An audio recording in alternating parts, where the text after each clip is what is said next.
والصلاة والسلام على رسوله الكريم وعلى آله وصحبه أجمعين ومن تبعهم بإحسان إلى يوم الدين والعاقبة للمتقين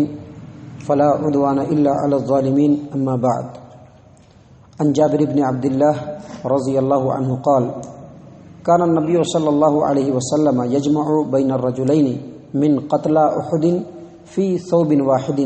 رواه البخاری فی کتاب الجنائز. محترم سامعین کرام، میت کو کفن دینے کے تعلق سے باتیں آپ کی خدمت میں پیش کی جا رہی ہیں. کفن دینے کے تعلق سے کچھ اہم باتیں اب تک آپ کے سامنے سے گزر چکی ہیں. آج کفن کے ہی تعلق سے جو میت کو دیا جاتا ہے، دو اہم نقطے آپ کی خدمت میں پیش کیے جا رہے ہیں. پہلی بات، جیسا کہ شیخ البانی رحمہ اللہ نے اپنی کتاب احکام الجنائز و بدعہ کے اندر بتلایا ہے کہ میت کو کفن دینے کے لیے سب سے زیادہ حق یہ ہے کہ جو آستی وہ چھوڑ کر کے مرتا ہے، جو ترکہ، جو مال وہ چھوڑ کر کے مرتا ہے،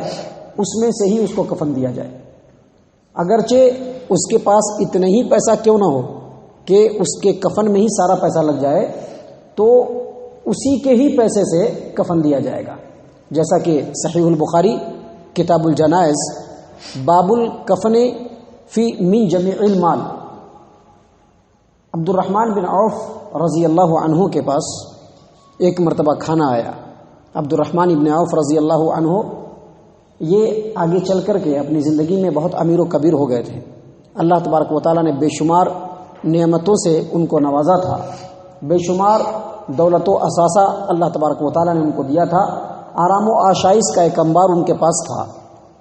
دروازے پر کھڑے تھے، کھانا ان کی خدمت میں پیش کیا گیا تو انہوں نے فرمایا کہ مصعب بن عمیر رضی اللہ عنہ جو شہید ہوئے وہ مجھ سے بہتر تھے، لیکن جب وہ مرے تو ان کے پاس کفن بھی ٹھیک سے نصیب نہیں ہوا. اور حمزہ اور اس طرح کے جو دوسرے شہید جو انتقال ہوئے وہ بھی مجھ سے بہتر تھے، لیکن جب ان کا انتقال ہوا تو ان کے پاس ٹھیک سے کفن بھی نہیں تھا.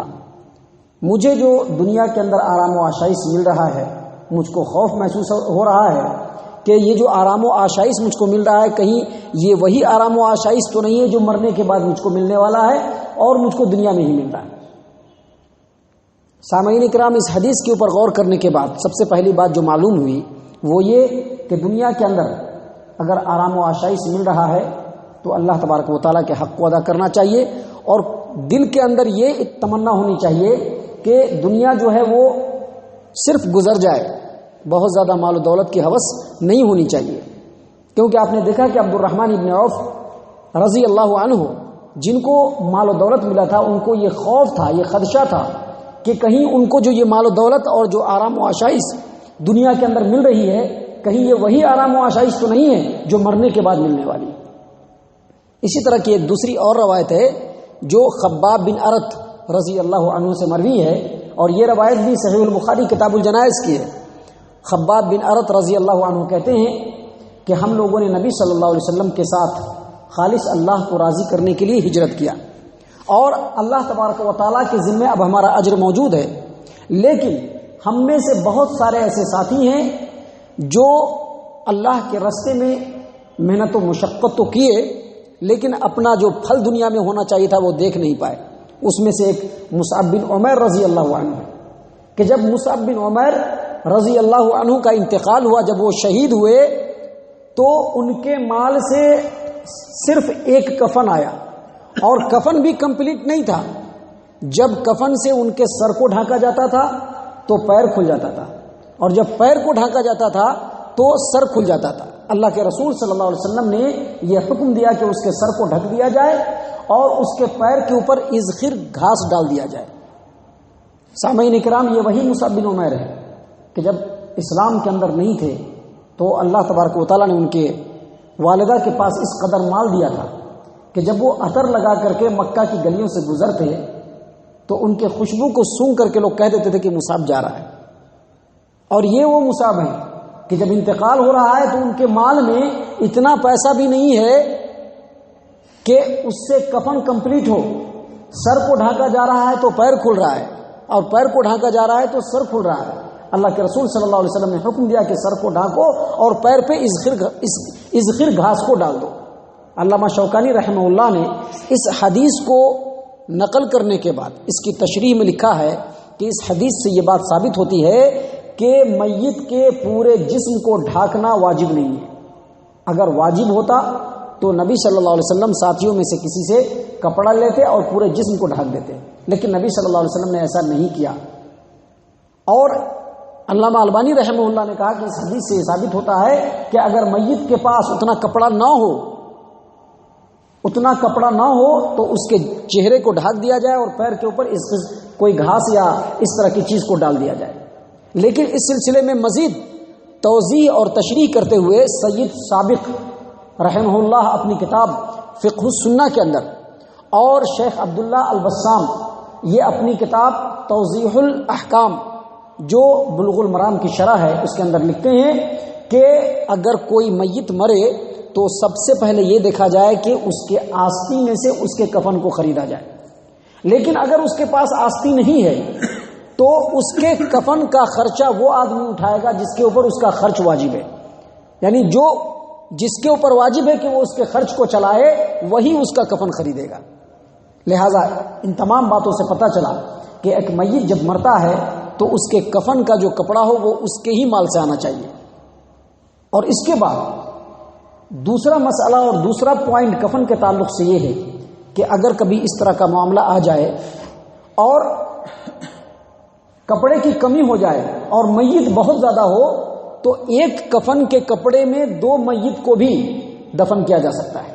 ایک میت کے کپڑے میں ایک ہی کفن کا کپڑا ہے، اس میں 2 میت کو بھی کفنایا جا سکتا ہے، جیسا کہ صحیح البخاری کی روایت ہے جو حدیث آپ کے سامنے پڑھی گئی۔ صحیح البخاری کتاب الجنائز باب الصلاۃ علی الشہید حدیث نمبر 1340 پر 3 1340 پر 5 یعنی 1343 اینڈ 1345 دونوں جگہ پہ یہ روایت مختصر اور پورے ڈیٹیل کے ساتھ موجود ہے۔ اس میں جابر بن عبداللہ رضی اللہ عنہ کہتے ہیں کہ نبی صلی اللہ علیہ وسلم نے غزوہ احد میں شہید ہونے والے شہیدوں میں سے 2 آدمی کو ایک کفن کے اندر کفنایا۔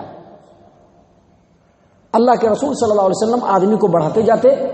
لوگ ان کی طرف آدمی کو بڑھاتے، اللہ کے رسول صلی اللہ علیہ وسلم پوچھتے کہ اس میں سے کون زیادہ قرآن کا حافظ ہے، اور جب اشارہ کیا جاتا تو نبی صلی اللہ علیہ وسلم بغلی قبر کے اندر پہلے اس کو ڈالتے اور پھر دوسرے کو ڈالتے اور ایک ہی کفن میں ڈالتے۔ سامعین کرام، اس حدیث کے اوپر تشریح کرتے ہوئے علامہ محمد بن اسماعیل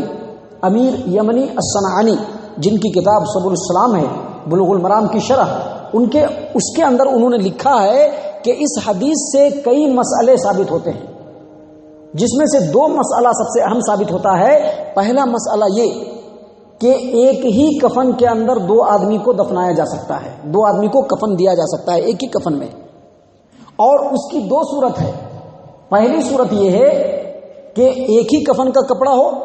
اور اس میں 2 میت کو لپیٹ دیا جائے اور ایک جگہ ڈال دیا جائے، اور دوسری صورت یہ ہے